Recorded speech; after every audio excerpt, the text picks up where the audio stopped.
Sorry. नमस्ते sir, नमस्ते। नमस्ते जी, नमस्ते। या सुबह सुबह आपकी इतनी अच्छी हंसी देख के मन खुश हो गया।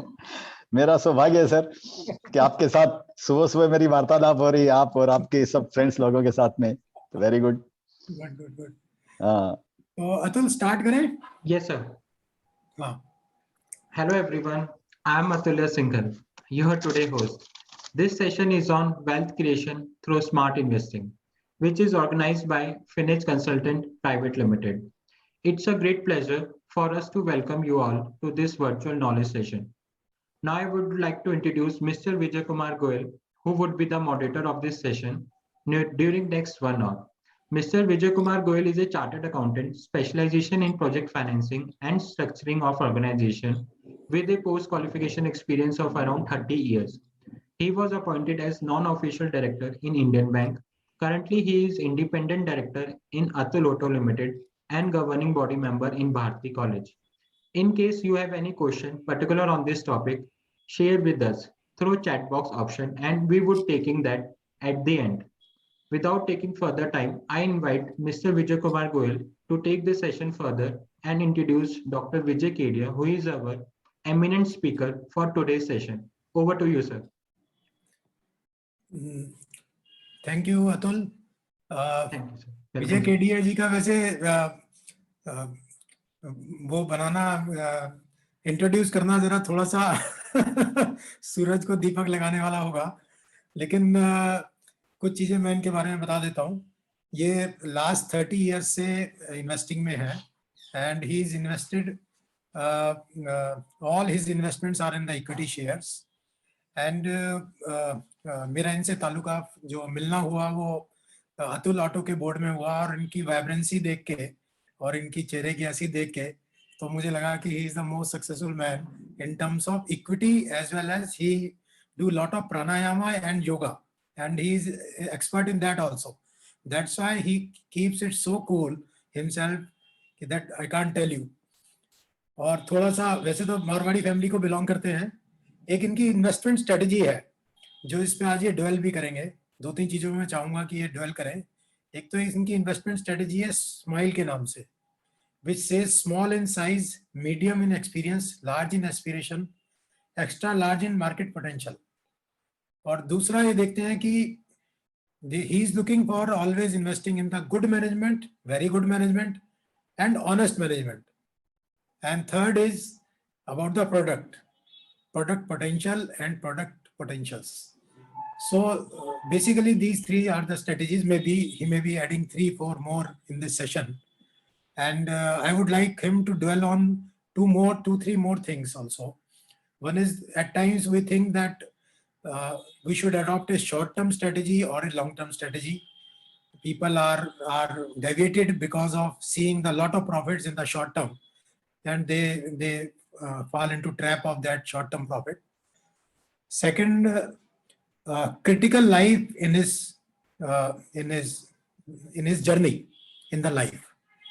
That is more important because a lot of people who are starting their journey or a lot of people who are in the mid of their journey, they may be looking that almost every people in the life get their hurdles and issues involved, and how they overcome those issues also. That will be a complete session. It will give everybody a thorough insight about the life also. So I request you, Kedia ji, and we have proposed this session like this, that you will be speaking for half an hour and thereafter will be open for the question and answer for 30 minutes or something like that. So I request Kedia ji to start the session. Okay जी, thank you very much मेरे introduction के लिए। इसके शायद मैं उतना लायक नहीं हूँ, लेकिन आपने अच्छे वर्ड यूज किए तो मैं वैसा बनने की चेष्टा करूंगा। और जो भी पार्टिसिपेंट्स हैं उन सबको भी मेरा नमस्कार। और जैसा आदेश हुआ है कि you are asking me to speak something about smile, so as you have rightly narrated, S stands for small in size, medium in experience, and large in aspiration and extra large market potential. So I will just summarize this. S for small in size, in the sense usually what happens, there is a quote of mine, and whatever I have learned in my journey of stock market investing, I have embedded all those things, all those experiences, good and bad, into my quotes. So I'm very fascinated about the quotes, one-liner quotes. I like to create quotes and I like to read quotes also.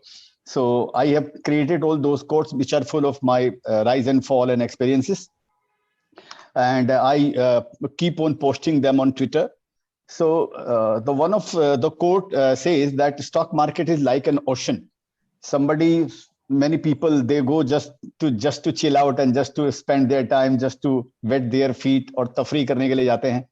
And if you go there to catch, you can say fish. So that also depends कि आप fish कहाँ पे पकड़ते हैं, deep water में पकड़ते हैं और ज्यादा पकड़ते हैं, तो उसके लिए आपको ज्यादा infrastructure चाहिए. And some people go to stock market or to the ocean to explore minerals. So the idea is that deeper you go inside the ocean, more riskier it becomes and it needs more resources. So same thing is applicable into stock market कि यहाँ पर हर आदमी हर कुछ करने के लिए यहाँ पर आता है और बहुत सारे यहाँ पर आयाम है जिससे आप स्टॉक मार्केट में सफल हो सकते हैं आप, और उसके लिए उतने रिसोर्सेस की और उतने इंफ्रास्ट्रक्चर की, उतनी रिस्क की और उतने मेंटल उतने माइंड की ज्यादा इंपॉर्टेंस रहती है. मेरा एक कोट और है कि mental capacity is more important than your financial capacity. ये मैंने मेरे लाइफ में सीखा कि स्टॉक मार्केट में सफल होने के लिए आपको आपके मानसिक संतुलन और मानसिक स्ट्रांगनेस की ज्यादा जरूरत होती है बजाय पैसे के. अगर money is the only skill you have in stock market then you will soon go broke. ये भी मेरा एक कोट है कि मनी से ज्यादा इंपॉर्टेंट यहाँ पर माइंडसेट है, वो आपको डगमगाता है वो. तो इस बोलकर अपने माइंड को इंपॉर्टेंट आप कैसे इन ट्यून करते हैं अपने माइंड को. एक दूसरा कोट मेरा एक और है कि KYS is more important than KYC. आपको मालूम होगा सबको, आप लोग सब इतने सब बड़े लोग, प्रतिष्ठित लोग हैं और सब सफल लोग हैं अपने लाइफ के अंदर में, कि स्टॉक मार्केट में आप कोई भी काम करते हैं तो KYC आपको आजकल तो सब जगह KYC देना पड़ता है. तो मेरा कोट है KYS इज मोर इंपॉर्टेंट, माने no yourself is more important. जब तक आप खुद को नहीं समझ पाएंगे कि आपका माइंड क्या बोल रहा है, आपकी बॉडी क्या बोल रही है, आपके सेंसेस क्या बोल रहे हैं, क्या रिस्क ले सकते हैं, कितने रुपए की रिस्क ले सकते हैं, कितने दिनों के लिए रिस्क ले सकते हैं, उतार चढ़ाव को आप कैसे झेल सकते हैं, जब तक आपके अंदर में वो अपने आप खुद को जानने की स्किल अगर नहीं है. ये भी बहुत बड़ी स्किल है. दुनिया के अंदर में लोगों की जिंदगी गुजर जाती है और उनको मालूम नहीं पड़ता मरते दम तक कि वो किस चीज के लिए बने थे. मालूम पड़ा वो पोएट्री करने के लिए बने थे और वो कुछ और कर रहे हैं, वर्कशॉप में काम कर रहे हैं. उनको पता ही नहीं चला कि वो तो गाना गाने के लिए बने या पोएट्री लिखने के लिए बने या कोई स्किल के लिए बने. तो ये KYS सबसे ज्यादा लाइफ के अंदर इंपॉर्टेंट है. तो आप लोगों को अपना आत्म मंथन करना चाहिए, अपने ऊपर अपने को ऑनलुकर समझ के खुद को देखना चाहिए that what are you cut out for. आप वाकई में ट्रेडिंग कर सकते हैं, नहीं कर सकते हैं तो मत कीजिए. अगर आप इन्वेस्टमेंट कर सकते हैं, कितने दिनों के लिए कर सकते हैं, तो ये सारी चीजें इसके अंदर में आती है. तो coming to the main point, तो स्मॉल इन साइज. तो मेरा जो कटआउट है या मेरी जो आत्म मंथन का जो मेरा निचोड़ है, वो मेरे को ऐसे लगा कि मैं स्मॉल कैप और मिड कैप, जो इनफैक्ट जो मिड कैप है, नॉट वेरी स्मॉल कैप और माइक्रो कैप, जो मिड कैप्स है मैं उनमें मैं ज्यादा कंफर्टेबल हूं. क्योंकि आपका मेंटल अगर कंफर्टेबल अगर आप नहीं होंगे तो आप जल्दी से आउट हो जाएंगे. क्योंकि क्रिकेट में आप ये समझिए, खेलने के लिए आपको स्ट्रेंथ की जरूरत पड़ती है, लेकिन स्ट्रेंथ सबसे ज्यादा जरूरत नहीं पड़ती है. स्ट्रेंथ होने से तो जितने भी रेसलर होते वो सबसे ज्यादा बड़े से बड़े क्रिकेटर बन जाते, लेकिन इसमें स्ट्रेंथ की जरूरत नहीं है. स्ट्रेंथ की एक जगह तक जरूरत है. The most important thing in cricket और in any game is skill. How you play the game, that is most important. तो सेम वो स्टॉक मार्केट के अंदर में है कि वो स्किल आपकी क्या है. तो मेरे को लगा कि शायद मैं मिड कैप के लिए बनाऊं, और क्योंकि मेरा ऐसा था कि मिड कैप जो है उनमें मल्टीपल होने की संभावना ज्यादा होती है. आपने देखा होगा, छोटा जानवर है, कोई बिल्ली है या कुत्ता है, उसको अगर टर्न होना है वो फट से टर्न हो सकता है विद इन सेकेंड्स. लेकिन अगर हाथी को टर्न अगर होना है तो उसको टाइम लगती है, लेकिन हाथी सेफर है, ये एक दूसरा मुद्दा है. तो मैंने मेरी मानसिक स्थिति के हिसाब से मैंने मिड कैप में इन्वेस्ट करना चुना. मेरे को लगा कि ये ज्यादा रिटर्न देते हैं, जल्दी मल्टीपल होते हैं. और बाय ग्रेस ऑफ गॉड मेरे 3-4 शेयर ऐसे भी निकले जो स्मॉल कैप थे जिनमें मैंने इन्वेस्ट किया, और वो 100 टाइम्स मेरे को रिटर्न दिए, 100 गुना रिटर्न दिया उन्होंने मेरे 12-13 साल की जर्नी के अंदर में. तो मेरा विश्वास और इस पे मजबूत हो गया. और मिड कैप को समझना भी आसान है. अगर मैं आपको बोलूं कि आप रिलायंस को समझिए या भारतीय टेलीकॉम को समझिए, तो आपके लिए थोड़ा मुश्किल होगा, क्योंकि इतनी सब्सिडरी है, इतने सारे बिजनेस है, इतने सारे कैश फ्लो, डिफरेंट कॉम्प्लेक्सिटीज है उनके अकाउंट्स में, तो आपको समझना मुश्किल होगा। तो कैसे आप कर सकते हैं कि हाँ भाई इंडस्ट्री बढ़िया कर रही है, इंडिया बढ़िया कर रहा है, मुकेश अंबानी पर आपको विश्वास है, और वो जो फील्ड में वो है, चाहे वो रिटेल में हो या पेट्रोकेमिकल के अंदर में हो या समझिए टेलीकॉम में हो, आपको लग रहा है उसका फ्यूचर ब्राइट है, एक ब्रॉडर व्यू लेते हैं आप, उसमें अंदर में कर सकते हैं। लेकिन उसको मल्टीप्लिकेशन की संभावना कम होती है उसके अंदर में, क्योंकि 2000 का 100 गुना हो जाएगा, ऐसी संभावना कम होती है।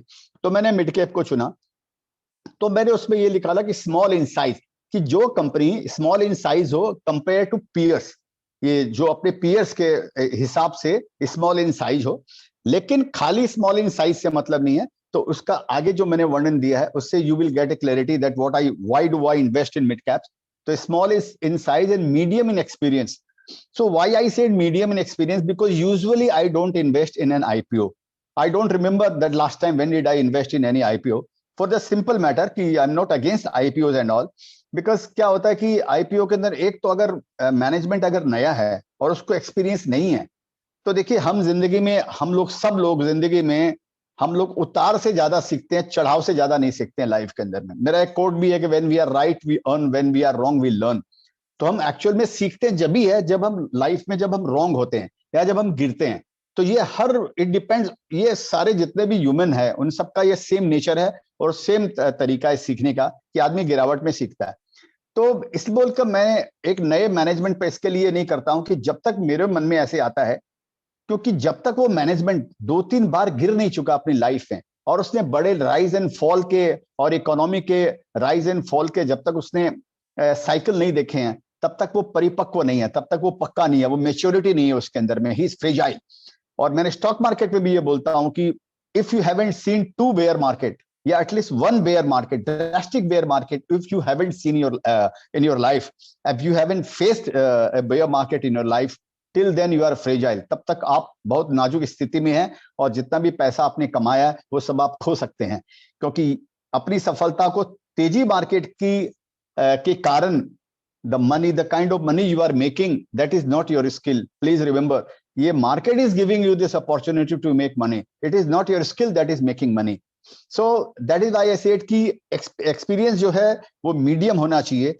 Medium in the sense कि उसको मैंने ऐसे लिखा है कि कम से कम 15 या 20 साल का experience होना चाहिए। Why did I choose 15 or 20 years? Because usually what happens in economy, पहले तो इंडिया के अंदर में 3 साल के साइकिल होते थे। This I am talking about before 90 या 2000 या बिफोर 1990। 3 साल के एक साइकिल होते थे। एक इंडस्ट्री 2 साल अच्छा करती थी, फिर 1 साल खराब करती थी, फिर वो नीचे आता था, फिर वो रिकवर होती थी। 3-3 साल का साइकिल चलता था, चाहे वो टेक्सटाइल में हो या शिपिंग में हो या कोई भी स्टील में हो, एल्यूमिनियम मेटल में हो, कोई भी चीजों के अंदर में, इवन कमोडिटी में हो। अब थोड़े साइकिल लंबे होने लगे इंडिया के अंदर में, जैसे जैसे इकोनॉमी प्रोग्रेस हुई है, इंडिया की साइकिल लंबे होने लगे। तो मेरा मतलब ये कि 15-20 साल में उस आदमी ने या उस मैनेजमेंट ने या उस टीम ने कम से कम अपने लाइफ में 2 या 3 डाउनफॉल उसने देखे हैं। राइज नहीं देखी है, राइज से हमको कोई मतलब नहीं है, डाउनफॉल उसने देखे हैं। If they have seen the downfall, if they have faced the downfall, if they have recovered from the downfall, that means their foundation is becoming stronger. So that is why I have chosen 15 to 20 years of experience. And मैंने इसको बताया medium experience.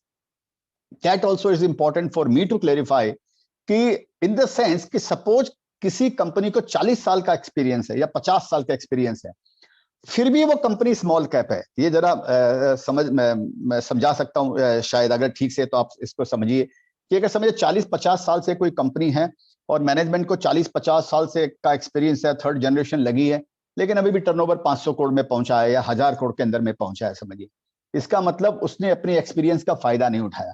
इसका मतलब हो सकता है उस company के डीएनए में बड़ा कंपनी बनने की कैपेसिटी नहीं है। ठीक है, जैसे चूहा पैदा होता है चूहे के आकार में और थोड़ा थोड़ा बढ़ता है, लिमिटेड में मरता भी है चूहे के आकार में। हाथी पैदा होता है हाथी के हिसाब से, मरता है तो भी हाथी के आकार में मरता है। तो सेम अपनी लाइफ में भी वही फॉर्मूला अप्लाई होता है।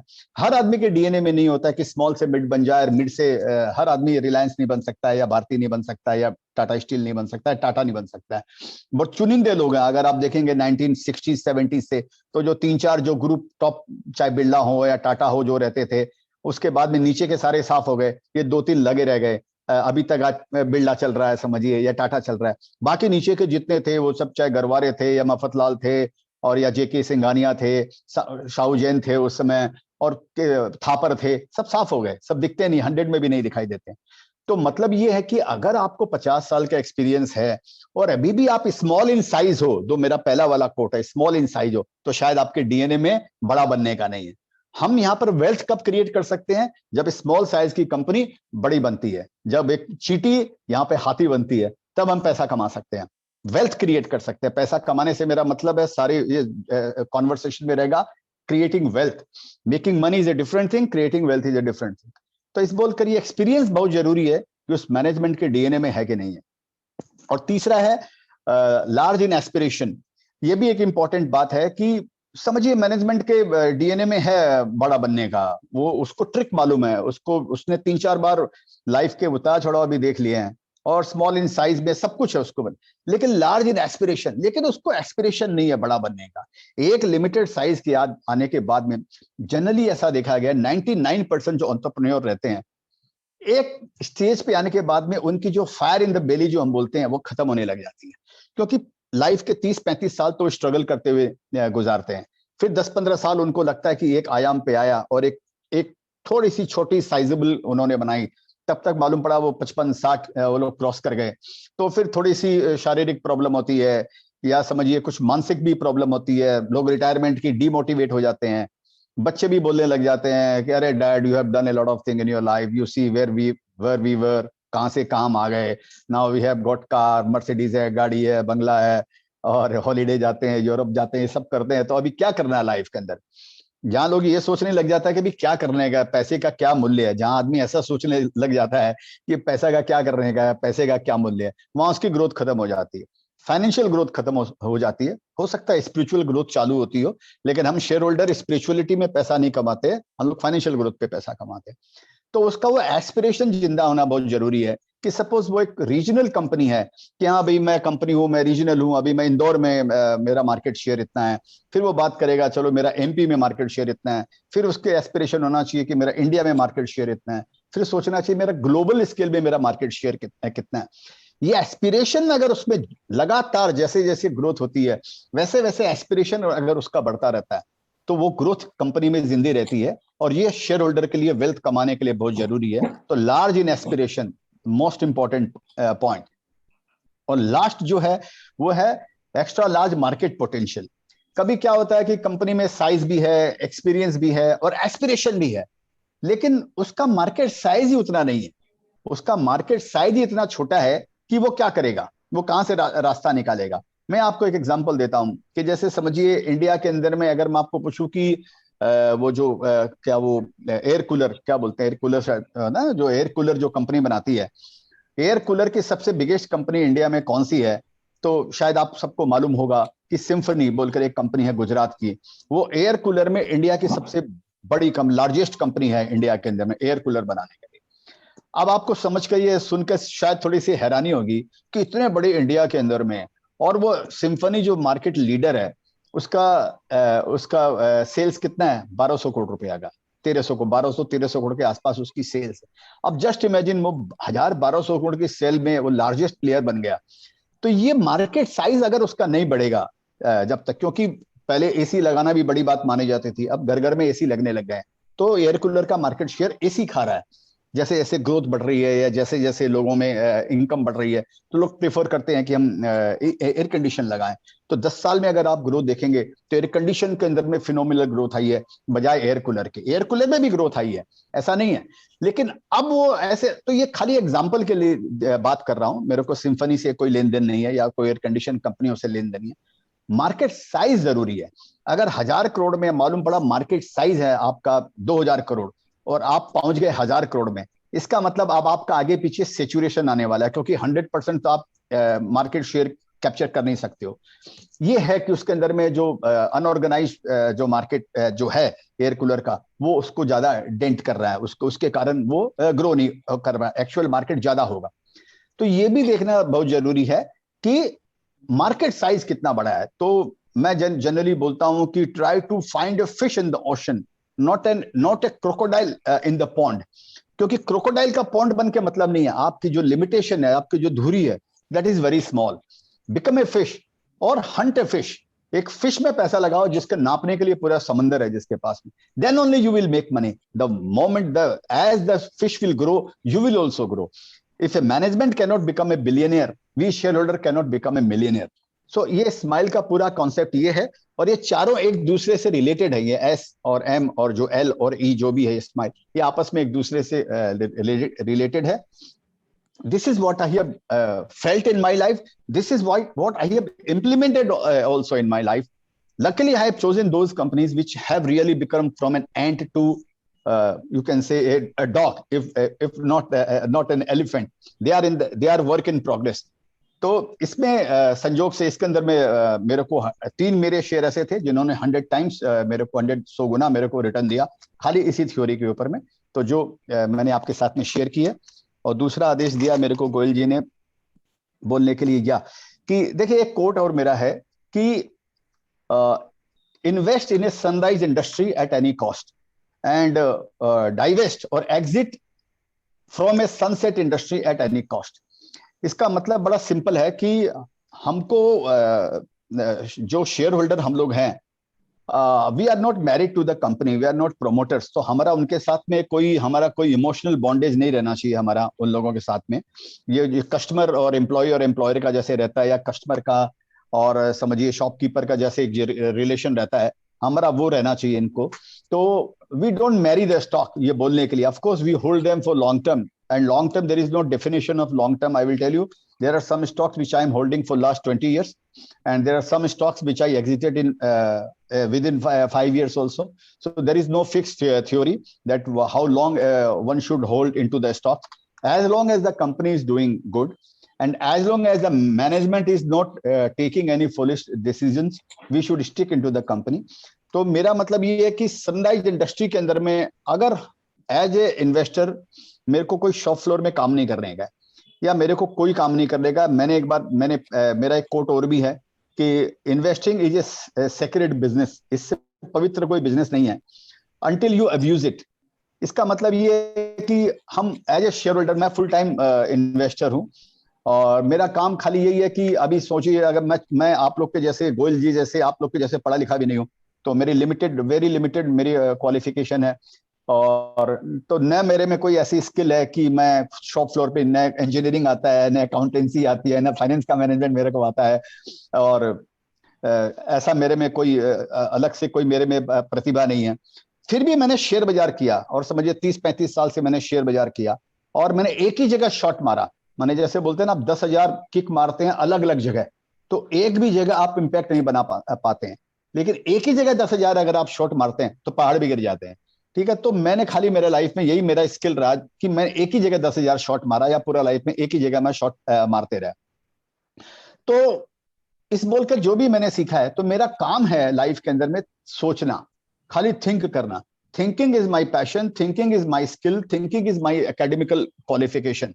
मेरा यही थिंकिंग है कि दुनिया में क्या होने वाला है, इंडिया में क्या होने वाला है। जो एक टाइम ऐसा था जब अमेरिका में कुछ होता था, तो 20 साल बाद में इंडिया में ऐसा होता था। फॉर एग्जाम्पल, कंप्यूटर आया इंडिया में, फॉरेन में आ गया, IBM ने किया 1965 या सब उस समय उसने इंट्रोड्यूस किया।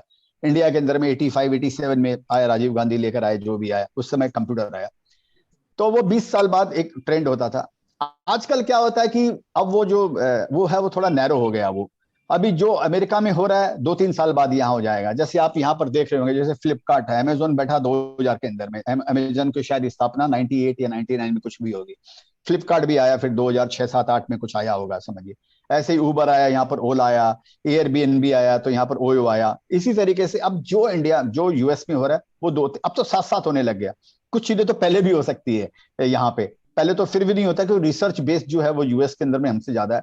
तो अब जो चीज चाइना में होती है वो इंडिया में 2-3 साल में होने लगती है। मैं 2014 में चाइना के अंदर में था, तो वहां पर लोग टैक्सी वाले को वॉलेट से पेमेंट करते थे, डिजिटल पेमेंट करते थे, जो इंडिया के अंदर में समझिए 2017-18 में आया होगा, 3-4 साल बाद इंडिया में आ गया। चाइना अमेरिका से भी ज्यादा एडवांस है टेक्नोलॉजी, डिजिटल टेक्नोलॉजी के ऊपर है। ये दूसरा तो मेरा मुद्दा है। मेरा बोलने का मतलब है, मेरा जो काम है, मेरा खाली काम है सोचना कि क्या दुनिया में हो रहा है, और उसका परिणाम what can happen in India, how India can replicate, which company is capable of doing the same or introducing the same technology which has been introduced in the US or in the China. मेरा काम खाली यही सोचने का है. और according to me, investing is a full-time job. To me, it is a 24/7 job. Every time I think only about investing, only about companies, investing not about the stocks and all, only thinking about only ideas. I'm thinking only about some ideas कि क्या हो सकता है, क्या हो सकता है. और if something new has happened in the US or in any country, how it is boiled down, how it will come down to India, which company will be benefited. तो आइडिया इसके अंदर में है to invest in a sunset industry at any cost, in the sense जब आपको मौका मिले तो. लेकिन of course at any cost का मतलब ये नहीं है कि मैं आपको ये नहीं बोल रहा कि आप जोमेटो में पैसा लगाइए या नाइका में ऐसी वैल्यूएशन पे पैसा लगाइए. मैंने नहीं लगाया, कि मैंने पहले भी बोला कि मैं आईपीओ में पैसा नहीं लगाता हूं, और वो ऑब्वियस रीजन मैंने आपको समझाया. लेकिन हमको सनसेट इंडस्ट्री के अंदर में हमको हमेशा इन्वेस्टेड रहना चाहिए. और सनसेट इंडस्ट्री जो है उसके अंदर में से हमको जितना जल्दी हो सकता उतना जल्दी हमको निकलना चाहिए. आप देखिए ये वर्ल्ड इतना जल्दी से चेंज हो रहा है, इतनी तेजी से ये दुनिया चेंज हो रही है, इतनी तेजी से टेक्नोलॉजी चेंज हो रही है. आप लोग मेरे से ज्यादा बेहतर समझते हैं. आप सोचिए जमाना था, समझिए 2003, 4, 5 में का वो पेजर आया था, ठीक है, और आया और आने के साथ में निकल गया. हमारे यहाँ 2G आया और 2G के बाद में सीधा 4G आ गया. इंडिया में 3G आया ही नहीं. दुनिया में 3G आया, इंडिया में 3G नहीं आया. कभी कभी क्या होता है कि आप अनपढ़ होते हैं, उसका आपको फायदा भी होता है कि जो फर्स्ट मूवर एडवांटेज होती है, वैसे फर्स्ट मूवर जो मिस्टेक्स होती है आप उससे भी बच जाते हो और दूसरे लोगों की मिस्टेक से आप सीखते हो. तो दुनिया के अंदर में अगर सारी चीजें हम अपने एक्सपीरियंस से सीखें, अपने टेस्ट करके सीखें, तो हमारी जिंदगी छोटी पड़ेगी, बहुत कम जिंदगी होगी. हमको सबसे इंपॉर्टेंट ये होता है कि हम दूसरों से क्या सीखते हैं, दूसरों की गलतियों से क्या सीखते हैं. तो मतलब ये था 3G आया, 3G के बाद में सीधा 4G आ गया. अब हम 5G की बातें कर रहे हैं. ऑस्ट्रेलिया में एक जगह मैंने पढ़ा, ऑस्ट्रेलिया में कई जगह 10G की बातें कर रहे हैं. चाइना भी 6G पे अभी कर रहा है. तो टेक्नोलॉजी इतनी फास्ट चेंज हो रही है कि कौन टेक्नोलॉजी कब ऑब्सोलीट हो जाएगी ये आपको खुद को पता नहीं है. इस बोल कर मैंने अपने लिए एक नियम निकाला, अपने लिए ऐसा सोचा कि इसके बजाय जो टेक्नोलॉजी डेवलप कर रहा है, not necessary, of course you can make a lot of money if you are investing in the company which is innovating something or developing some technology. लेकिन उससे भी ज्यादा पैसा आपका बन सकता है अगर आप उस टेक्नोलॉजी को यूज करते हो. अगर आप उस टेक्नोलॉजी को यूज कर रहे हो तो हो सकता है कि आप उससे भी ज्यादा पैसा बना सकते हो और श्योरिटी में पैसा बना सकते हो. और अगर टेक्नोलॉजी ऑब्सोलीट अगर होती है तो वो कंपनी खत्म नहीं होगी, बिकॉज कंपनी में अडेप्टेबिलिटी है, वो दूसरी टेक्नोलॉजी को भी ले सकती है. तो मेरा ये मतलब है कि सनसेट और सनराइज इंडस्ट्री में हमेशा ये ध्यान रखिए कि एक जमाना था, अगर आप लोगों को मालूम होगा 1990s के अंदर में, 80s और 90 के 1980s में 90 में हिंदुस्तान के अंदर में टेक्सटाइल शेयर डार्लिंग हुआ करते थे स्टॉक मार्केट के, और ऑटोमोबाइल शेयर, ये 2-3 शेयर ऐसे थे. बॉम्बे डाइंग डार्लिंग था, जेके सिंथेटिक, सेंचुरी रेयन और स्टैंडर्ड मिल्स और क्या ये सब, मफतलाल वगैरह तो तब तक थोड़े से कम हो गए थे, लेकिन वो भी उस समय थे. आज ये नाम गायब हो गए आप टेक्सटाइल के अंदर में. आप ये सोचिए, मैनचेस्टर बोला जाता था सूरत को या अहमदाबाद को, किसको, कि हिंदुस्तान का मैनचेस्टर है, ये है वो, व्हाटएवर. धंधा आज भी है, लेकिन वो जो growth as a share holder जो ग्रोथ आनी थी, वो ग्रोथ वो खत्म हो गई. तो वो इंडस्ट्री खत्म हो गई. रेयन निकला और के सिल्क मिल थी उन्होंने, और वो रिलायंस आया, उन्होंने सबको डिस्टर्ब कर दिया इन्होंने, और बाद में रिलायंस भी उसके लिए छोटा बिजनेस हो गया, फिर वो पेट्रोकेमिकल में मूव हो गया. कैसे कैसे अपने आप को वो इन्वॉल्व किया है. उस समय प्रीमियर ऑटो और हिंदुस्तान मोटर, 2 ही इंडिया के अंदर में गाड़ियां बनाता था, 2 ही कंपनियां गाड़ी बनाती थी, प्रीमियर ऑटो और हिंदुस्तान मोटर. प्रीमियर ऑटो 20,000 गाड़ी बनाता था और हिंदुस्तान मोटर 20,000 गाड़ी बनाता था. और 40,000 गाड़ी, जस्ट इमेजिन, इंडिया के अंदर में 40,000 गाड़ी थी और 40,000 गाड़ियां बिकती थी. दशहरे के टाइम में और दिवाली के टाइम में 2-4 हजार रुपए का प्रीमियम, कभी कभी 1,500 रुपए का, 2,000 रुपए का प्रीमियम आता था. ब्लैक हो जाता था उन गाड़ियों के अंदर में, तेल का मच जाता था कि ये बढ़ गया वो बढ़ गया. 20,000 रुपए की गाड़ी थी मेरे ख्याल से. आज देखिए उनके नाम ही खत्म हो गए. हिंदुस्तान मोटर किधर है मालूम ही नहीं है, प्रीमियर ऑटो किधर है मालूम नहीं है, स्टैंडर्ड मिल किधर है, जेके सिंथेटिक किधर है, मफतलाल इंडस्ट्रीज किधर है. ये सब खत्म हो गए, ये सब जो इवॉल्व नहीं हुए, वो सनसेट इंडस्ट्री हो गई. अब वो नए अवतार के अंदर में वो लोग आ रहे हैं. अब रेडीमेड का युग आ गया, कि अब वो ई कॉमर्स का युग आ गया. तो अब रेडीमेड में कंपनियां अब ये आई है. तो मतलब ये आपको ध्यान रखना चाहिए कि ये इंडस्ट्री कितनी दूर चलने वाली है, इसका मार्केट पोटेंशियल क्या है. 10 साल तक ये प्रोडक्ट टिकेगा कि नहीं टिकेगा, ये हमको जानना बहुत जरूरी है। मेरे को याद है, मेरे दादा बोलते थे कि जब पॉलिएस्टर निकला था इंडिया के अंदर में 60-70s में कुछ निकला होगा, तो पॉलिएस्टर को बोलते थे कि पैसे वालों का कपड़ा है पॉलिएस्टर, और जो कॉटन है वो गरीबों का कपड़ा माना जाता था। कॉटन सस्ती थी और इंडिया में अबंडेंट कॉटन मिलती थी, और पूरे कोयम्बटूर और साउथ के अंदर में, इधर अपने गुजरात में चारों तरफ, और बॉम्बे के अंदर में सारी मिलें बंद हो गई। आपको डिफंक्ट मिलें, आपको मालूम देख रहे हैं, 5-5, 10-10 एकड़ के अंदर में मिलें, शहर आ गया उन मिलों के पास में। ये इनका राज था ये सब। तो कॉटन को माना जाता था गरीबों का कपड़ा है, पॉलिस्टर को माना जाता था पैसे वालों का कपड़ा, क्योंकि पॉलिस्टर महंगा था। रिलायंस आया, उसने यहाँ पर बनाना चालू किया ये सब, जो भी उसके जो रॉ मटेरियल एसडीपी या व्हाटएवर, जो भी पॉलिस्टर यान वान बनाना चालू किया। और पॉलिस्टर वो एक तरीके से समझिए यूज में ही खत्म हो गया। अब हर आदमी कॉटन पहनता है, और कॉटन एक्सपेंसिव हो गया, पॉलिस्टर से ज्यादा कॉटन एक्सपेंसिव हो गया। तब तो कहने का मतलब ये सी चेंज होते रहते हैं, ये सोसाइटी चेंज होती है, फैशन चेंज होती है, ट्रेंड चेंज होती है, माइंडसेट चेंज होता है, लोगों की धारणाएं चेंज होती है। सेम वे इन्वेस्टमेंट की जो स्ट्रैटेजी है, इन्वेस्टमेंट की जो फिलोसफी है, इन्वेस्टमेंट को प्रिंसिपल्स है, they also keep on changing, they also keep on evaluating. So as an investor, as I said, it's a full-time job.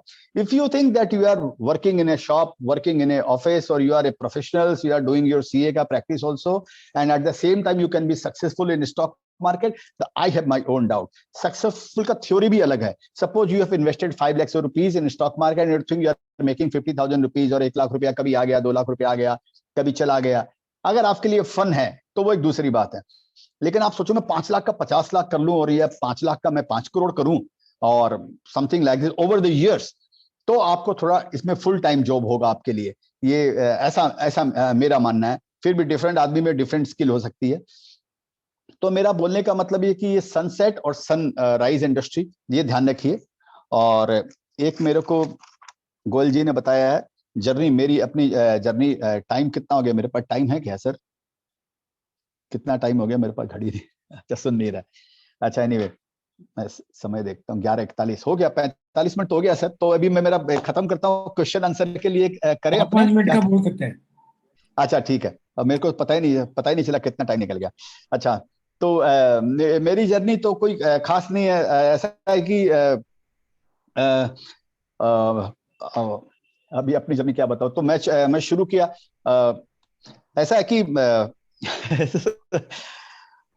मैं 14 साल की उम्र में जो मैं था, तो मेरे को स्टॉक मार्केट में इंटरेस्ट हो गया था कि मेरे को स्टॉक मार्केट में कुछ करना है। एक ऐसा भी कारण था कि मैं 10th क्लास में फेल हो गया था मैं, और मेरे पिताजी भी उसी साल उनका देहांत हो गया था। तो मेरे को लगने लग गया था कि मेरे लिए लाइफ में अभी बड़े, उस समय बच्चा था, लेकिन कुछ चैलेंजेस आ गए हैं लाइफ के अंदर में अचानक, और ये मेरे को अभी ये अब इससे मेरे को निकलने का है। तो मैं अभी इससे कैसे निकलूंगा? तो एक स्टॉक मार्केट एक ऐसी जगह थी जब मैंने शुरू किया था कि जिसके अंदर में ट्रेडिंग करने के लिए कोई स्किल की जरूरत नहीं पड़ती। अगर आप ट्रेडिंग करते हैं तो कोई स्किल की जरूरत नहीं पड़ती, ऐसा मानना था उस समय। तो मेरे को लगा कि ये भाग्य आजमाने का यही एक तरीका है, क्योंकि ट्रेडिंग में तो आप क्या रेत से तेल निकालते हो, बालू से तेल निकाल रहे हो आप, बाकी तो आपके कुछ है नहीं, तुक्का मार रहे हो, लग गया तो तीर, नहीं तो तुक्का। तो इस तरह से मैंने अपना ये जर्नी शुरुआत किया था, और 10-15 साल मशक्कत करने के बाद में मेरे को ये समझ में आया कि ट्रेडिंग में आज तक मैं पैसा कमा नहीं पाया।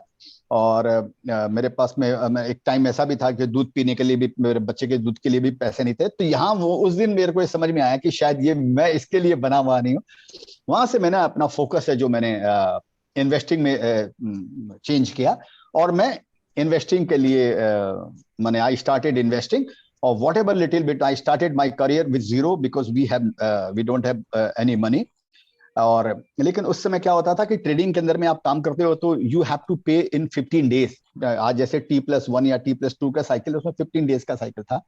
तो उस बोलकर वो चांस लेता था मैं।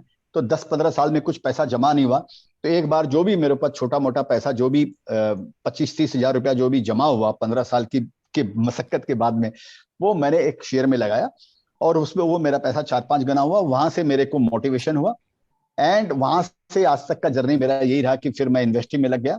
और मैं, जैसे मैंने बताया, उसके लिए मैंने क्या किया, मैं खाली पढ़ा उसके लिए कि क्या चेंज हो रहा है मैंने। और मैंने कोई इन्वेस्टिंग में कोई किताब नहीं पढ़ी फ्रैंकली, क्योंकि किताबें वगैरह भी अवेलेबल नहीं थी, एक्सपेंसिव भी थी।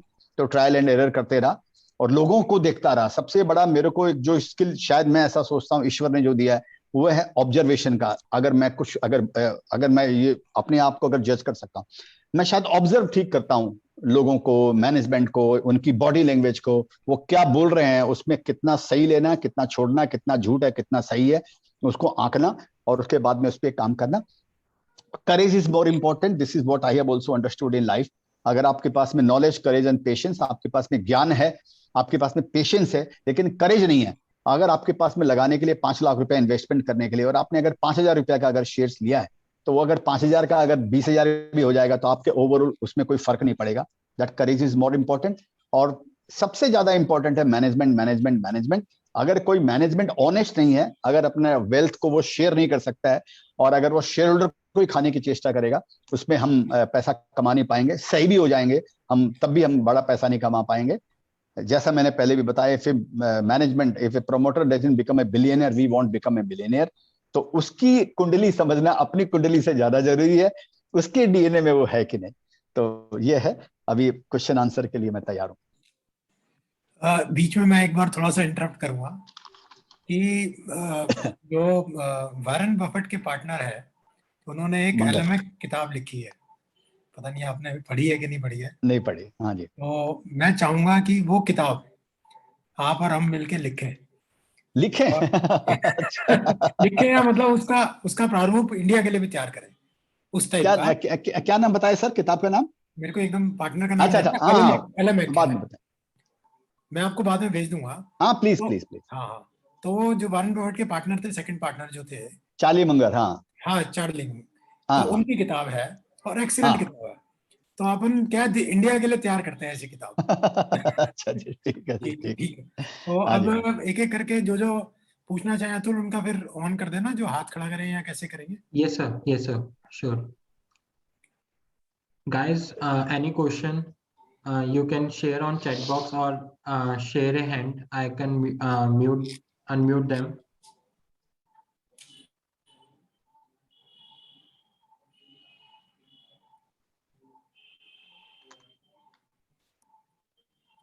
लोगों को बोलने का मौका दे सकते हैं। Yes, sir. Yes, sir. Sir, Mr. Vikas Kumar है. बोलिए Please विकास ask. जी। Sir thank you very much Vijay ji, it was a interesting session हमेशा की तरह। I been a big fan, मैं आपका फॉलोअर भी रहा हूँ, और आपके सबसे ज्यादा आपके गानों का बड़ा शौकीन हूँ। You sing very well, my compliments please accept. और आपका जो लिरिसिस्ट है और जो आप गाना गाते हैं शेयर मार्केट के ऊपर, they are phenomenal, please accept my compliments on that. Thank you sir, thank. और आपका जो एक्सपर्टीज जो आपने बोला कि आपने कुछ सीखा नहीं है, बट आई मस्ट से शायद आपकी इसी वो मैं कहूँ कि आदत या आपका जो प्यार है, जो ये आपका डाउन टू अर्थ आपकी जो अपील है, वो मेरे को सबसे ज्यादा क्लोज आपके लेकर आती है कि आप इतने हम्बल हैं, इतने इन्वेस्टमेंट सेवी होने के बाद भी हम लोगों के लिए जो यंगस्टर्स हैं, या जो I am not a young person anymore anyway, but कुछ ऐसा जो सनराइज इंडस्ट्री और सनसेट की जो आपने बात बताई, कोई आने वाले इंडस्ट्री में जो हमारी ऑटोमोबाइल सेक्टर में जो चेंजेस होने वाले हैं, या टेक्नोलॉजी वाइज जो चेंजेस होने वाले हैं, is there anything that you want to अगर हमें कुछ बता पाए जो आपका विचार हो इंडिया की ग्रोथ को देखते हुए, हम लोगों का मैन्युफैक्चरिंग सेक्टर को लेकर के, अगर आप कुछ उस पर रोशनी वो डाल पाए हम लोगों के लिए। पहले बात तो thank you very much Vikas sir. और मैं ये बोलना चाहूंगा कि जैसे आपने ऑटोमोबाइल की बात की, हम सब जान रहे हैं, हम देख रहे हैं कि सबसे बड़ा एवोल्यूशन ऑटोमोबाइल में हो रहा है, जहां भी दुनिया के अंदर में हो रहा है। ऑफ कोर्स चाहे वो ईवी के अंदर में हो रहा हो, बैटरी में हो रहा हो, या जो भी है, तो ये सब बहुत बड़ा रेवोल्यूशन है। और ये पूरी इंडस्ट्री को डिसरप्ट करने वाला है। और लेकिन जैसे मैंने बताया कि कभी कभी फर्स्ट मूवर एडवांटेज होने के फायदे भी हैं और कभी कभी उसके नुकसान भी है। तो इंडिया उसके अंदर में फर्स्ट मूवर तो नहीं है, लेकिन in tandem along with the world, दुनिया के साथ में जुड़ा हुआ है एकदम। लेकिन हमारे साथ प्रॉब्लम है कि जैसे हमारे पास में जो भी उसके रॉ मटेरियल जो भी हैं, जैसे इसमें सबसे ज्यादा इंपॉर्टेंट है वो है बैटरी। जैसे आप अच्छी तरह समझते हैं कि ईवी हम बोले उसमें बैटरी, और हमारे पास में कोई लिथियम आयन की हमारे पास में कोई माइंस नहीं है हमारे पास में, वो सारा सब चाइना से इंपोर्ट हो रहा है। तो China is the super power, China is the new USA, let me tell you first of all in between कि एनीवे तो वो ईवी सेक्टर में जो है वो ऑफ कोर्स गवर्नमेंट, देखिए सेक्टर वो एक बोलते ना दुल्हन वही जो पिया मन भाई, इंडस्ट्री वही प्रॉस्पर करेगी जिसको सरकार जिसको इंपॉर्टेंस देगी और सरकार जिसको बोलेगी कि हाँ मेरे को इसको बढ़ावा देने का है। तो अभी गडकरी बार बार बोलते हैं, पहले आपने 2 साल पहले आपने सुना होगा, उन्होंने बोला मैं बंद करा दूंगा 2022-23 तक आपको ईवी लाना पड़ेगा, 2 व्हीलर 3, वो धमकी थी खाली वो। तो मतलब ये ईवी में बहुत जोर शोर से डिस्ट्रप्शन होने वाला है। और लेकिन साथ साथ ये जो आईसी इंजन भी जो भी है ये चाहे वो पेट्रोल का, डीजल तो चली खत्म हो जाएगा 1 साल 2 साल 3 साल में जो भी हो जाएगा, लेकिन जो दूसरे जो पेट्रोल के जो प्रोडक्ट हैं, जो समझिए सीएनजी है या एलपीजी है, ये साथ साथ रहेंगे। और इनमें हाइब्रिड मॉडल भी चलेगा इनके अंदर में, कि आप गाड़ी हाइब्रिड मॉडल से आप व्हीकल आप यूज कर सकते हैं, कि आप पेट्रोल से भी कर सकते हैं और ईवी से भी कर सकते हैं या चार्ज भी कर सकते हैं, ये भी मॉडल मार्केट में है। तो ये सनराइज इंडस्ट्री है जो मेरे को लगता है, लेकिन ये भी आगे पीछे डिस्टर्ब होने वाली है। अभी तो ईवी यहाँ पर कुछ आया ही नहीं है, और इंडिया में 5, 7, 8 साल तक अभी जितनी भी ईवी कंपनियां हैं अगले सब 3-4 साल में पैसा खोने वाली है। आप छोटे से लेकर बड़ी कंपनी, छोटे में अतुल ऑटो समझ लीजिए जिसमें गोयल जी डायरेक्टर है, मैं भी डायरेक्टर हूँ, ये भी ईवी के अंदर में इनका भी 3-4 साल पैसा खोने वाले हैं। और बड़ी से बड़ी टाटा मोटर है, वो भी पैसा खोने वाले, जो इंडिया की सबसे बड़ी कंपनी। तो इससे रिलेटेड अब हम लिथियम आयन में तुम इन्वेस्ट कर नहीं सकते हैं, तो आपको इनकी एंसिलरीज यूनिट का ध्यान रखना चाहिए, जो इनके वेंडर हैं, जो ईवी के वेंडर हैं। भाई ईवी में टायर तो लगने ही वाला है, टायर तो ऐसा नहीं है कि उसको आप कोई दूसरी चीजें चला लोगे। फॉर एग्जांपल, तो मैं नहीं बोल रहा हूं कि टायर शेयर लेने चाहिए, क्योंकि वो भी उनमें और दूसरी प्रॉब्लम उनके अंदर में। इनके एंसिलरीज यूनिट को ध्यान रखना चाहिए, जो इलेक्ट्रिक के एंसिलरीज इलेक्ट्रिक व्हीकल बनाने वालों की जो एंसिलरीज यूनिट है उनमें ध्यान रखना चाहिए कि जो आईसी इंजन में भी चलेगा और इलेक्ट्रिक में भी चलेगा, क्योंकि अभी आईसी इंजन भी कम से कम 5-7 साल रहने वाला है, खत्म नहीं होने वाला है इतना जल्दी। सर दूसरा इसमें जो हम लोगों का, मेरा एक और ऑब्जर्वेशन जो था कि हम लोगों का सोलर के पैनल्स के ऊपर काफी गवर्नमेंट ध्यान दे रही है, कन्वेंशनल से हट करके रिन्यूएबल एनर्जी की तरफ। लेकिन अभी तक का जो पास्ट एक्सपीरियंस है, वो चाहे हम लोगों का विंड एनर्जी का हो या सोलर एनर्जी का हो, दोनों अभी तक फ्लॉप रहे हैं। They have not been successfully done, और इसी वजह से कुछ कंपनीज बैकक्रप्ट भी होगी। एंड वी नो कि बहुत सारा पैसा पब्लिक सेक्टर बैंक्स का भी उसमें चला गया। So what is your outlook on that? Sir देखिए, आपने ऐसा आप समझते हैं, शायद गीता में लिखा है ना, खाने का समय से पहले या भागे से ज्यादा कभी कुछ नहीं मिलता है। तो आपने उसको ये समझिए, समय से पहले कुछ नहीं मिलता है। आपने खाली इस वाक्य में से खाली फर्स्ट वाला पार्ट उठाते हैं। ये क्या आप देखेंगे जितनी भी कंपनी आई ना है सर, ये जो भी सोलर में आई या रिन्यूएबल एनर्जी में आई या विंड एनर्जी के अंदर में आई, ये कब से इंडिया में 20 साल से है, ठीक है।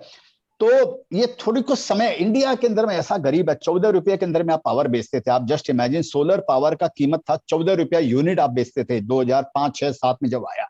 और पावर का जो हाइड्रो पावर है उसकी कीमत थी 5 रुपया 7 रुपया उसके अंदर। तो वो, और सोलर पैनल की आपको, आप समझ रहे हैं, चूंकि आप उस लाइन के अंदर में, उस लाइन में नहीं हो, सोलर पैनल में हमारे यहाँ बनाने वाला ही कोई नहीं था। वो भी हम सोलर पैनल, उसकी जो उसके सेल जो, वो भी हम सब चाइना पे हम सारा इंपोर्ट होता था। अब जाकर ओवर 10 साल 12 सालों में उनकी प्राइस अब 1/10 से भी नीचे आ गई है। अब उनके कॉस्टिंग अब उनकी नीचे आई है, अब उनका टाइम वापस आया है। लेकिन जब तक जो पुरानी कंपनी आती, जैसे सुजलोन फॉर एग्जांपल जैसे कंपनी आती, समझिए विंड एनर्जी में या इसमें, ये सब कंपनियां फाइनेंशियली इतनी कमजोर हो गई कि अब इंडिया में कोई बनाने वाला ही नहीं रह गया। उनको जिनके पास में एक्सपर्टीज थी, फाइनेंशियल पावर था, वो समय के आने के पहले ही मर गए। जैसे सिंपल है कि आपको क्रिकेट खेलना है 10 बजे से, अब 8 बजे से प्रैक्टिस कर रहे हो और सारी शक्ति लगा दी आपने 8 से 10 के बीच में, तो पहली बॉल पर आउट हो जाओगे जब खेलने का टाइम आया। आपको अपनी एनर्जी को संचय करने का है, सही टाइम पे सही शॉट मारने के लिए। तो ये कुछ समय से पहले इंडिया में आ गया था। अब टाटा वगैरह, अब जो बड़े ग्रुप इसमें आए, टाटा बीपी सोलर जैसे सबसे बड़ी कंपनी बन के आ रही है अब सोलर के अंदर में बात कर, अब दूसरी कंपनियां भी आ रही है। तो अब इनका टाइम वापस आया है इनका। तो इनके थोड़ी टाइमिंग मिसमैच हो गई थी, इस बोलकर इंडिया में हर कंपनियां ऐसा ही हुआ है, जो टाइमिंग मिसमैच के कारण कंपनियां फेल हुई है। अमेजॉन भी 15 साल तक पैसा नहीं कमाया, 2000 से लेकर 2017-18 तक अमेजॉन 17 साल तक घाटा करते आया। अब जाके 1 साल 2 साल से शायद वो कुछ प्रॉफिट के अंदर में आया है। तो 18 साल तक घाटा देखने का, सस्टेनेबिलिटी का, फाइनेंशियल डीप पॉकेट होना इंडिया के अंदर में पॉसिबल नहीं है। तो ये टाइमिंग मिसमैच के कारण हुआ, लेकिन उनका अच्छा टाइम अभी आ रहा है। सर इसमें जो हम साहिल बात गुप्ता, करते विकास जी थोड़ा सा अभी बाकियों को थोड़ा सर, सा एक बस एक ही बात पूछ करके मैं अपना बात रख दूंगा। इसमें हम लोगों का सर जो आप अभी मैं आपसे वही डिस्कस कर, जैसे अभी आपने बताया कि चाइना बिकम द हब, लेकिन जो आउटलुक चाइना की तरफ आज की डेट में वर्ल्ड का है, उसी वजह से बेनिफिट आज की डेट में इंडिया को मिलने वाला है for manufacturing and chemical industry. उस पे आपकी थोड़ी सी रोशनी एक बार प्लीज। नहीं, आपको जो चाइना वन पॉलिसी जो सारी दुनिया बात कर रही है, तो वही टाइम आया जो मैंने बोला कि शायद टाइम अब आया है। तो वो टाइम इसीलिए आया है कि कभी कभी टाइम अपने आप आता है, कभी कभी गॉड गिवन आता है। तो अभी ये दोनों तरीके से आया है कि हमारी इंडस्ट्री भी मैच्योर्ड हो गई है, सोलर के प्राइस भी घट गए हैं, पावर के प्राइस भी घट गए हैं, ये भी समझिए। और चाइना वन पॉलिसी भी है कि भाई लोग अवॉइड कर रहे हैं चाइना को। उसके कारण बहुत सारी इंडस्ट्री, खाली केमिकल नहीं, इवन चाहे केमिकल हो, इवन टेक्सटाइल हो, और भी जो दूसरी जो इंडस्ट्रियां हैं, उन सबको फायदा उसके कारण ही हो रहा है, और आगे भी होना चाहिए। साहिल गुप्ता के कुछ मैम, पॉइंट, साहिल गुप्ता बोले। सर अलका मैम है जिन्होंने रेज किया है, देन आफ्टर हम जो चैट साहिल बॉक्स में गुप्ता को उनके बोलने दो क्वेश्चंस रेज। नमस्कार केडिया साहब, मस्त। आपकी जो आज टॉक थी, I really appreciate because I have been in the stock market for many decades. और जो आपने आज बातें बोली हैं, I think there is not a single thing about equity, because basically I also deal with equity, कि उसकी एक भी शब्द आपने गलत बोला है। मेरे को भी जो आपकी जो आज बात बोली ना, आई एम पूरी सहमत हूँ। सिर्फ एक क्वेश्चन मैं आपसे ऑन इक्विटी पूछना चाहती हूँ। जैसे हमारा अपना एक पोर्टफोलियो होता है, और हमने एक रिसेंटली ये रियलाइज किया कि हमने एक स्टॉक में बहुत पैसा कमाया, शेयर्स भी काफी सारे थे। तो घर पे, because my son is also involved in the equity market, तो हमने ये डिसाइड किया कि उस स्टॉक को हम उसके 50% शेयर बेच दे, बिकॉज हमारा पोर्टफोलियो थोड़ा लॉपसाइडेड हो गया। Lopsided means we had too much as compare to the other stocks. So suggestion ये हुआ कि 50% उसको बेच के let us invest in newer stocks और the stocks we are already holding, so that वो पोर्टफोलियो थोड़ा सा इवन आउट बैलेंस रहे, नॉट कि एक स्टॉक में you are heavily. So is that a correct approach? Ma'am नमस्ते। पहला बात तो, एक बात मैं आपको इसमें बताना चाहूंगा कि एक बात ये पक्का मानकर चलिए, यहाँ पर हर अप्रोच का हर समय डिफरेंट रिजल्ट होता है। अगर आप सोचें कि ये अप्रोच मेरा सही है, तो आपको इस बार आपको शायद वो सही लगेगा, लेकिन दूसरी टाइम इसी अप्रोच में आपको लगेगा कि अरे ये मैंने गलत कर दिया, बल्कि जो शेयर मैंने बेचा वो और ज्यादा बढ़ गया, और जो दूसरे वाले जो शेयर थे वो जो लिए वो गिर गया। आपको ऐसा भी अनुभव होगा। ये हर समय मार्केट आपको रॉन्ग करेगा, ये मार्केट का नियम है। ये आपको कभी ऐसा फील नहीं होने देगा कि एक थ्योरी हर समय चलती है, ऐसा नहीं होगा। तो इसके लिए हमको क्या करना चाहिए? इसके लिए हमको ये करना चाहिए, अगर मैं आपकी जगह होता तो ये अप्रोच सही है, मैं भी यही करता। अगर मेरे सारे पोर्टफोलियो के अंदर में शेयर्स अगर डाउन है और एक शेयर्स मेरे को लग रहा है कि वो बढ़ गया है, क्योंकि मार्केट इंटरनल और एक्सटर्नल दो कारण से घटता बढ़ता है। कभी कभी शेयर की वैल्यू के कारण भी घटता बढ़ता है, और कभी कभी शेयर में वैल्यू ठीक है, फंडामेंटली गुड है, लेकिन मार्केट का एटमॉस्फेयर खराब हो गया, बुल और बेयर मार्केट जिसको हम बोलते हैं। अमेरिका खराब हो गया, यूक्रेन का वॉर हो गया, चाइना का झमेला हो गया, ताइवान पे अटैक हो गया, उसके कारण भी मार्केट घट जाता बढ़ जाता है। तो इस बोलकर इसका, तो मैं भी आपकी जगह यही करता। मेरे पोर्टफोलियो को बैलेंस करने के लिए मैं ये कुछ शेयर वो मेरे बेच देता। दूसरी जो मैंने बात बोली कि सेकंड टाइम अगर आप ऐसा करेंगे तो आपको हो सकता है आपको लगे कि मैंने गलत किया। आपका स्किल इस बात में है कि दूसरी टाइम अगर आप गलत होते हैं सेम फॉर्मूला पे, तो आप अपने आप को अपने माइंड को डिस्टर्ब ना करें। आप बोले मेरे लिए ये फॉर्मूला सही है, मैं इसी फॉर्मूले पे काम करूंगी और हर समय काम करूंगी इसी फॉर्मूले पे। फॉर्मूला चेंज मत कीजिए, उसी पे काम कीजिए। कभी उसके अच्छे रिजल्ट मिलेंगे, sometime you will get adverse result, but don't regret. There is a quote of mine madam, regret is a lifestyle disease of investing. अगर आप रिग्रेट करेंगे तो इसका मतलब यह है कि आपका जो नेक्स्ट डिसीजन होने वाला है वो गड़बड़ होएगा। नेक्स्ट टाइम जब आप डिसीजन लेंगे, आपके दिमाग में पुराना रिग्रेट रहेगा, आप बोलेंगे मैं इस बार तो ये नहीं करने वाली हूँ। Don't do that. Single policy, जैसे हम लोग बचपन से सिखाते हैं ना, एक ही काम करना है, उसी पे जीना, उसी पे मरना, एक प्रिंसिपल बना के रखिए, परिणाम जो भी हो। Okay, thank you. Thank you. मैं रीना गोयल जिसे कहूंगा कि वो Good morning, sir. Thank you so much, Vijay ji. Both are Vijay ji, actually, Vijay Kedia ji. It was really very nice. And actually, my question is for the simple investors. I mean, the new investor, you can say, or the people who are working class, but at the same time want to invest some amount in some stocks. So I just want कि आप उनको क्या सलाह देंगे? Because actually, जैसा कि अभी Alka ma'am ने कहा, मुझे लगता है कि कभी कभी उनके साथ में ये चीज जरूर होती है कि एक आपने स्टॉक में इन्वेस्ट किया, नहीं रिटर्न आया, या सारा आपका स्टॉक में फंस गया, व्हाटएवर अमाउंट यू हैड, मान लीजिए आपने 4 लाख से 5 लाख से शुरू किया, और वो वाकई में जो आपने ये बात कही थी, रिग्रेट होना, मुझे लगता है ऐसा बहुत बार होता है।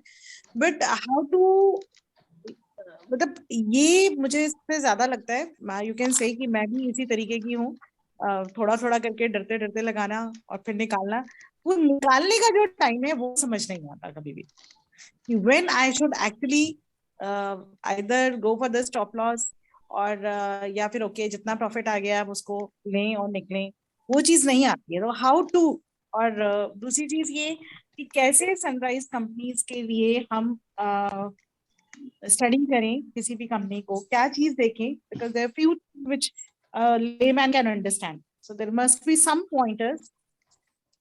देखिए, इसमें मैडम, रीना मैडम जी, पहले तो आपका 3 क्वेश्चन है, तो एक क्वेश्चन का पहले जवाब देता हूं कि जो रिग्रेट का है, तो उसमें एक गाना याद रखिएगा, देवानंद की फिल्म का गाना है। मैंने एक बार एक स्पीच में भी बोला था कि जो मिल गया उसी को मुकद्दर समझ लिया, जो खो गया मैं उसको भुलाता चला गया, मैं जिंदगी का साथ निभाता चला गया, हर फिक्र को धुएं में उड़ाता चला गया। मैं पूरी जिंदगी ये लाइन याद रखता हूं कि जो मिल गया उसी को मुकद्दर समझ लिया। मेरी वाइफ है।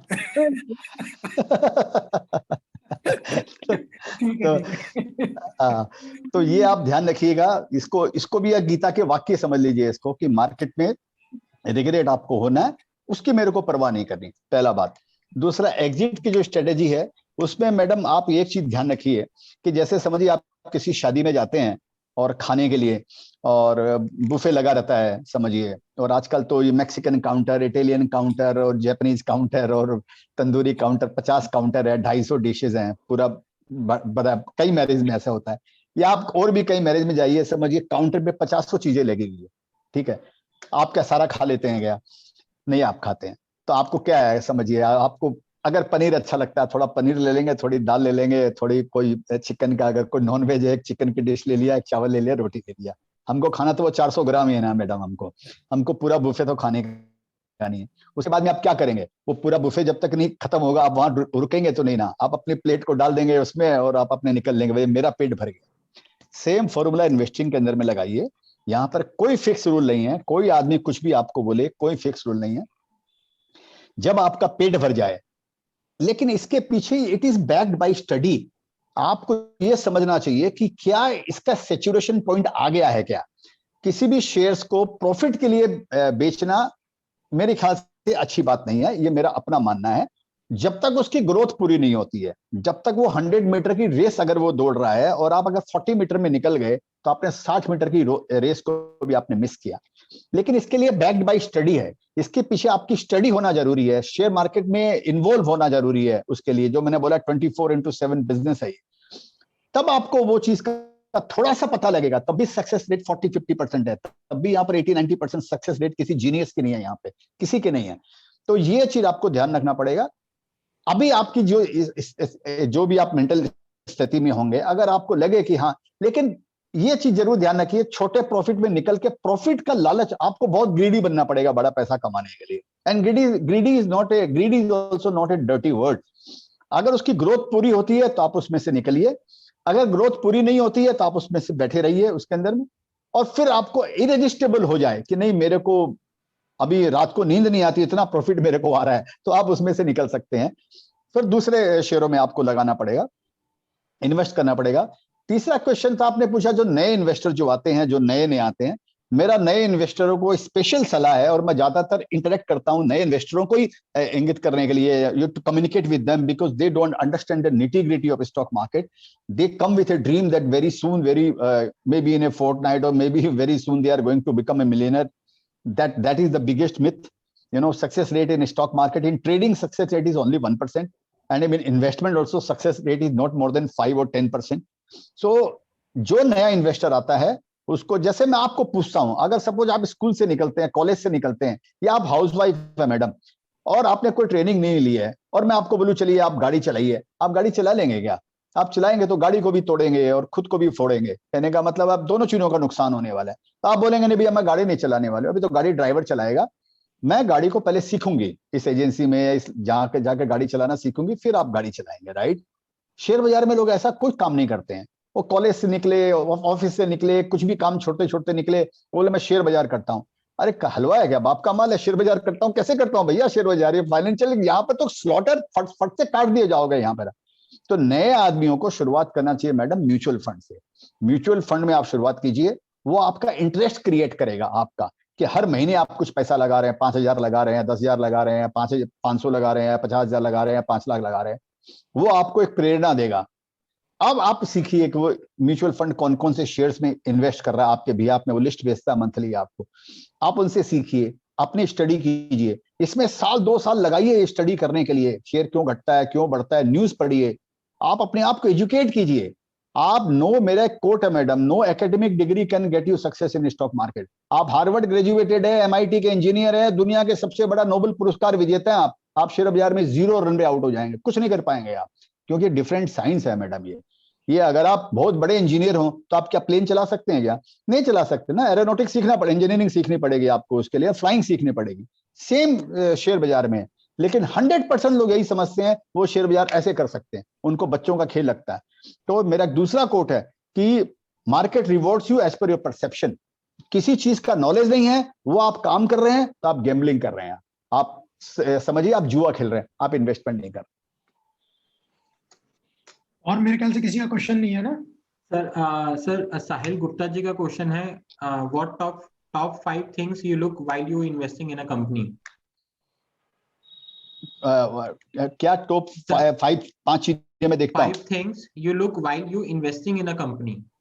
तो देखिए, चलिए मैं बताता हूं, आप मेरा गाना सुनिएगा। मेरा शायद जो पहला गाना मैंने लिखा था, है मार्केट उसी का, मुनाफा उसी का, लेके भूल जाए शेयर अच्छी कंपनी का, मैनेजमेंट हो ऑनेस्ट, एम्बिशन न कम हो, और क्या चैलेंजेस से खेलने का, बाजुओं में दम हो। आप जो 5 बोल रहे हैं इसमें 7-8 इसमें गुण आए हैं कि मैनेजमेंट हो ऑनेस्ट, एम्बिशन न कम हो, चैलेंजेस से खेलने का, बाजुओं में दम हो, वरना वो बजा देगा बैंड कंपनी का, लेके भूल जाए शेयर अच्छी कंपनी का, माने लॉन्ग टर्म के लिए। और है EPS है झूठी, कैश फ्लो है सच्चा, लोन जितना कम हो उतना ही अच्छा। खाली EPS के हिसाब से नहीं जाना चाहिए, कैश फ्लो जो प्रॉफिट आफ्टर टैक्स जो कैश फ्लो में कितना कन्वर्ट हो रहा है, दैट इज मोस्ट इंपॉर्टेंट। तो कैश फ्लो EPS है झूठी, कैश फ्लो है सच्चा, लोन जितना कम हो, डेट फ्री कंपनी हो या कम लोन हो, डेट इक्विटी रेशियो कंफर्टेबल हो, कोई जरूरी नहीं कि जीरो डेट कंपनी हो, ये भी जरूरी नहीं है, लेकिन डिपेंड करता है उसके ग्रोथ के ऊपर में कि उसका जो पैसा जो कमा रहा है उसको डेट इजीली सर्व कर पा रहा है कि नहीं कर पा रहा है। तो लोन जितना कम उतना ही अच्छा। और इस तरह वो गाना आप सुनिएगा, ये 5-6 पॉइंट है, उसमें 2-3 पॉइंट और हैं कि मेरे ख्याल से यही 6-7 पॉइंट है, ये आपको ध्यान रखना चाहिए। तो एक बस अब मेरे ख्याल से क्वेश्चन तो काफी खत्म हो गए। तो अब ये जो आपने BSc को जो सॉन्ग दिया है उसको एक बार सुना के, और या कोई आपका फेवरेट सॉन्ग हो सुना के, और इस सेशन को खत्म करेंगे और आपसे विदा लेंगे। नहीं सर, BSc वाला सॉन्ग बढ़िया है, मैंने BSc के लिए एक सॉन्ग लिखा है, और मेरा सौभाग्य है कि मैं प्रोफेशनल कवि बन गया कि BSc को सॉन्ग इतना अच्छा लगा, उन्होंने अपना एंथम बना लिया उस सॉन्ग को, और उन्होंने मेरे से वो सॉन्ग के सारे राइट मेरे से खरीद लिए, और उन्होंने मेरे को 1 रुपया दिया उस सॉन्ग के लिए, और बुलाकर, और वो 1 रुपया मेरे लिए वो $1 बिलियन जैसे यूनिकॉर्न कंपनी बनती है ना, मेरे लिए उसके जैसा है कि BSc ने मेरा एंथम खरीदा मेरे लिए। से सौभाग्य बात नहीं, आप कृपया वही सुनाएं आपके फ्रेंड्स लोग को। नहीं आप सुनाए ना थोड़ा सा। नहीं मैं नहीं सुना हूँ, नहीं। अच्छा तो मैं सुनाने का नहीं है, मैं खाली बता देता हूँ मैंने क्या लिखा है कि अभी मैं फ्लो में भूल जाता हूँ। हिंदुस्तान की शान हो तुम, हिंदुस्तान की शान हो तुम, इंडस्ट्री का मान हो तुम, 3 सदी का ज्ञान हो तुम, बीएससी मेरी जान हो तुम। तो ये उसका मुखड़ा है, वो यूट्यूब पे डाला हुआ है। 1875 में स्थापना हुई थी बीएससी की, तो 3 सदी का ज्ञान है और इंडस्ट्री का मान है, बीएससी मेरी जान हो तुम। तो यही उसका मुखड़ा है, बाकी 2 अंतरावत। Thank you. बहुत बहुत धन्यवाद विजय केडिया जी।